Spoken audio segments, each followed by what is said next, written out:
Ito magandang tanong. Halimbawa kung mag-inhibit ang Cayetano Block, matutuloy pa ba ang impeachment trial? All right, that's a very very good question and I'm glad you asked.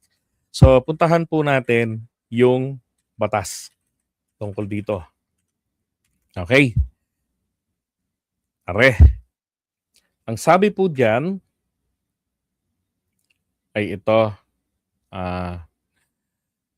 no person shall be convicted without the concurrence of 2/3 of all the members of the Senate. Okay? Wala pong binanggit na specific kung kailangan pa yung quorum dito. Walang ganon. The Senate shall have the sole power to try and decide all cases of impeachment. Okay.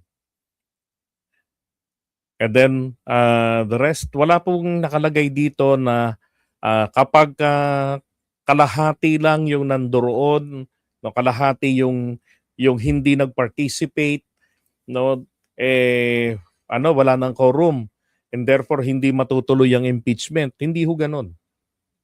Kahit na isang senator judge lang ang sumipot sa araw na yon, 'di ba?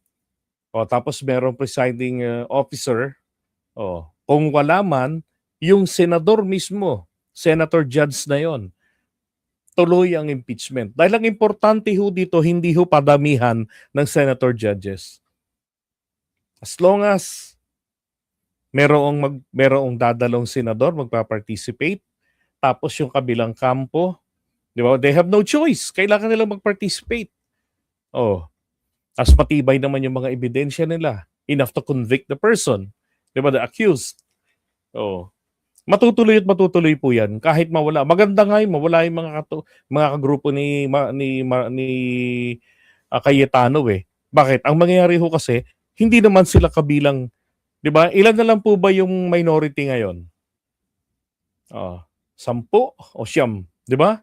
So sabihin natin 9, hindi sila magpakita, hindi sila kabilang sa boboto. Kasi again, yung bilang, yung 2/3, nakabase po yan dun sa all the members of the Senate. So hindi po nangangahulugan na 24 yan. The default number of the membership is 24, but it could be less than 24. Diba? Kasi may mga bagay-bagay na hindi natin maiwasan katulad ng sudden death ng senador or resignation dahil tinamad na, nag-ulyanin na, di na kaya. Diba? O kaya naman tumanggap ng ibang posisyon, iniwanan ng Senado. Hindi po pwedeng isama pa yung mga yun bagamat nasa Pilipinas. Diba? Hindi sila pwedeng isali na magdidesisyon. Isipin nyo, wala naman doon sa pagdinig. Tapos bigla na lang voting time na, desisyon na, magbababa na, magdadatigan. Hindi ho po pwede yun. Diba? Okay? Tuloy po yan.